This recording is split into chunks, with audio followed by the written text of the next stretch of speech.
Hi there, this is John Drew and Jole Gabrielle from Elevated Planet.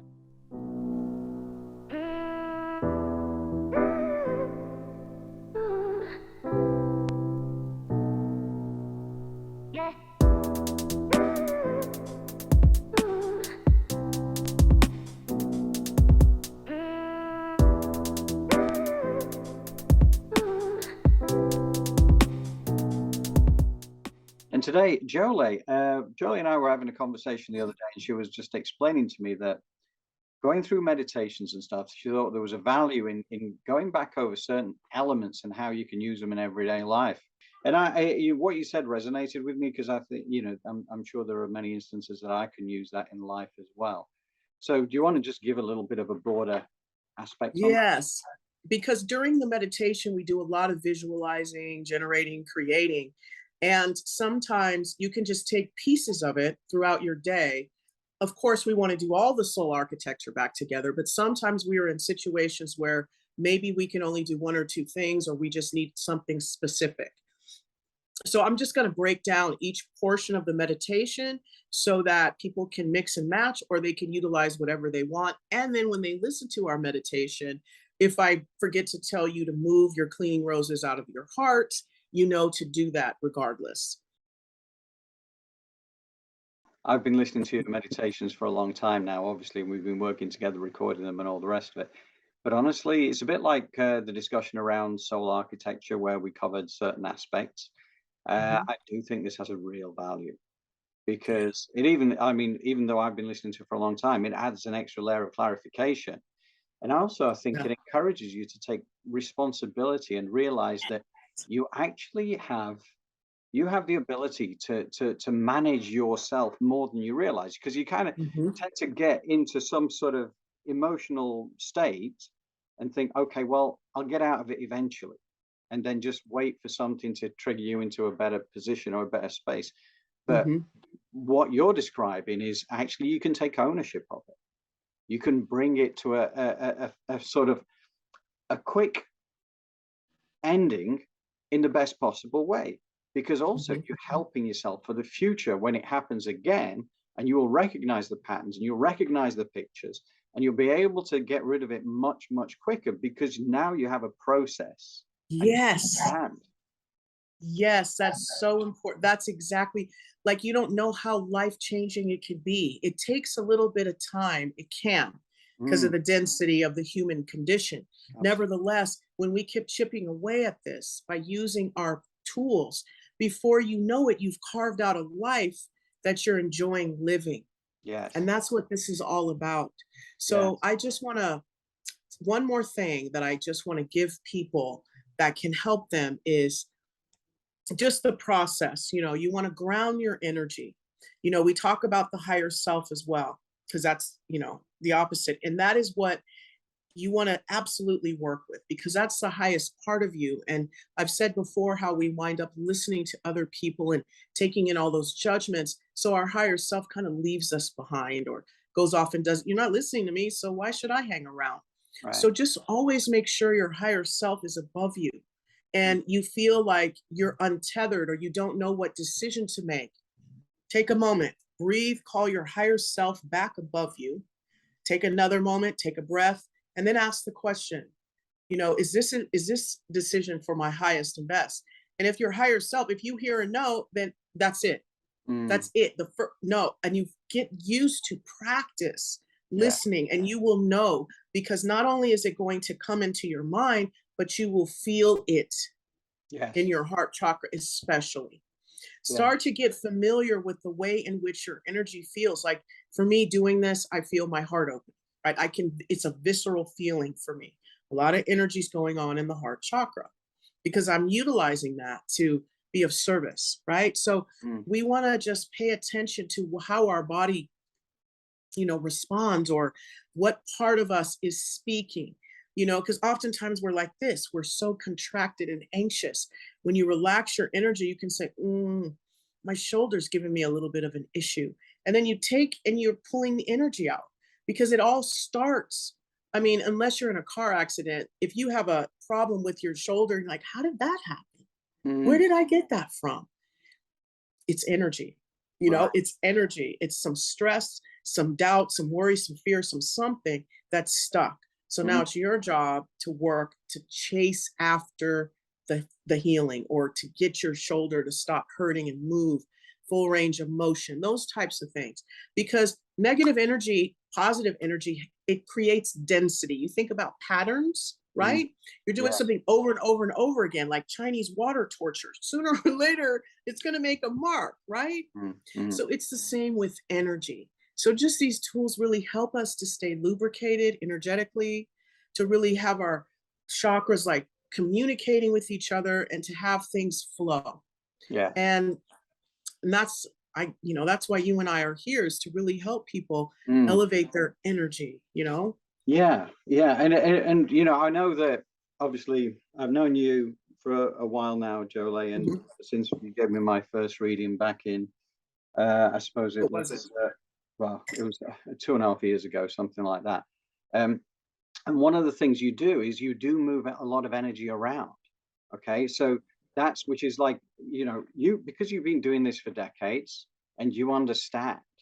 And the fact is that we don't think about it like as a mainstreamer, as I still relate to a degree.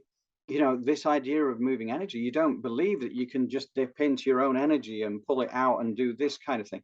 But again, with practice, right? But also it's the visualization, it's the knowledge that Hmm. that is within our gift. And one other thing that I would say as well, on behalf of the mainstream audience, is that one of the things I learned, we talk about the higher self as if it's a fact, right? As if our higher self really exists. Well, it does. It's kind of part of who we are. That's one of the miracles about being born into this body, because the soul energy, the soul aspect energy, which is the oversoul, if you like, carries a massive amount of energy. The human body can only cope with a certain degree of that energy, because otherwise it would just die instantly.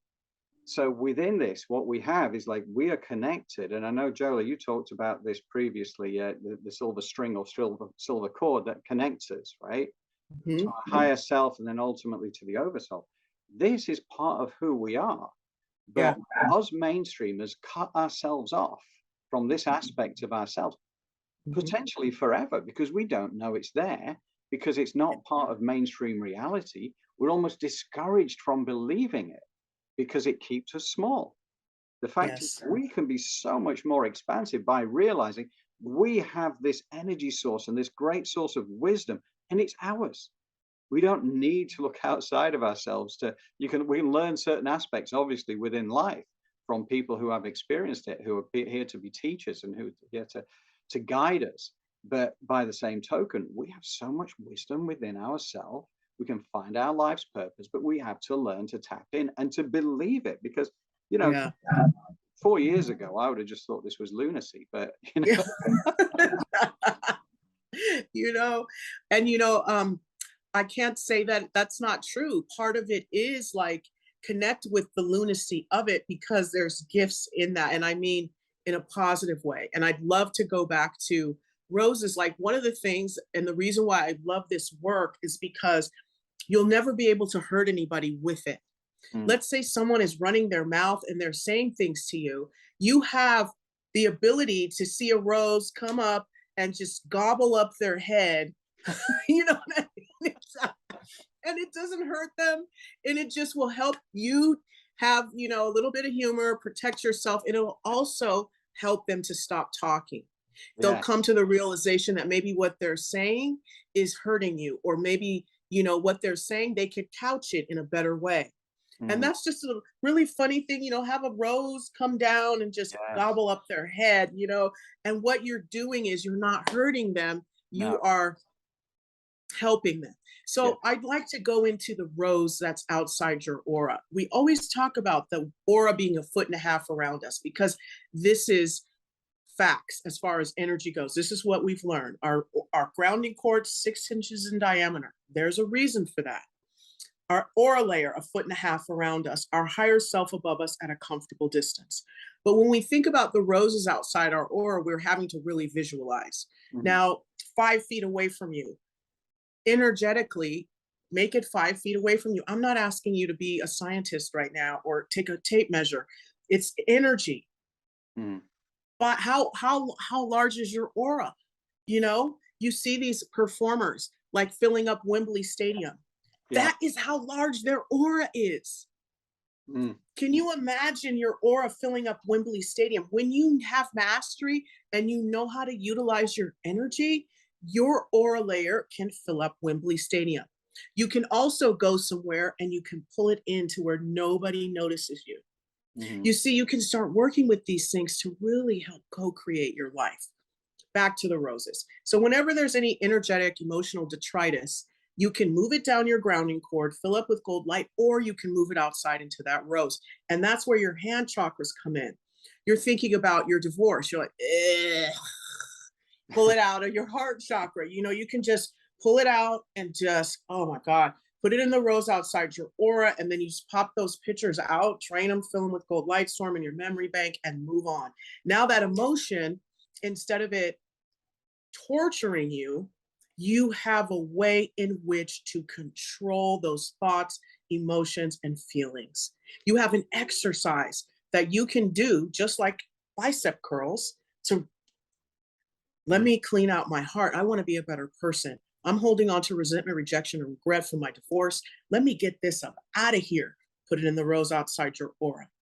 You Mm. see, give it a push, blow it up, fireworks, and then you give that negative energy, you transmute it into positive energy for anyone to use. So now you start moving into a place of service, compassion, forgiveness. So, see, all of these things are meant to help us get to that place of calm and peace. Yes. Yes.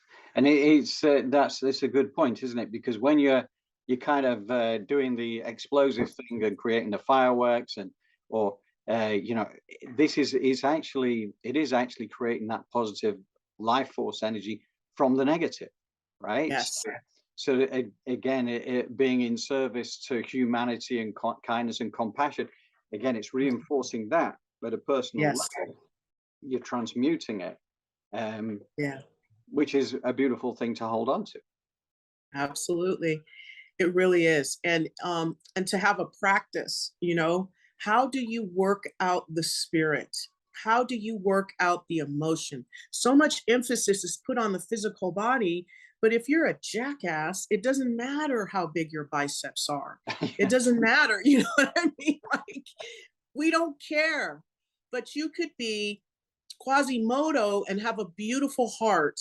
Yeah. And guess what? We inviting you to dinner and we want to hang out with you. Yeah. So it's all from within. Yeah. Joy is the best makeup. Joy, love, all of that is what it's all about. And when you radiate from the inside out, it's you know, it's a very joyful, wonderful experience. And we all love to be around people who radiate from Mm. within. Yeah. So I'm not saying, you know, I'm using extreme examples here because I'm just trying to show that we humans get it. Mm. We really do. And as much as we want to say it's about the way people look, yeah, I mean, yes, of course, our society has programmed us that way. But then once you get to see, scratch the surface and you see that person is whatever they are, that you don't quite, you know, they're not good, it doesn't matter what they look like. And Mm. then you're over here with this person and they're offering you food or they're helping you and holding your hand. And you're like, wow, you're a good person. And all of that physical stuff disappears. Oh, yeah. And this is, and it, again, a super important point because I think with the media as it is and social media as it is, we are so encouraged to focus on physicality. And I remember we did one of our special meditations, let's call it, where the messages that were being received by you were very much about how mankind is so obsessed by looks, the vanity aspect of how you look is more important than the person you are. Whereas you know that when you take a step back, and we all know this because, you know, if you've lived in the world and you've been around people, you realize that people who may be less attractive on the outside, let's say, but you get to know them and you just kind of like, wow, I love that person. And some people who may be absolutely perfect in in our media world version of reality, you could get to know them and then kind of just be repelled by them because there's a negativity there that just drives you away.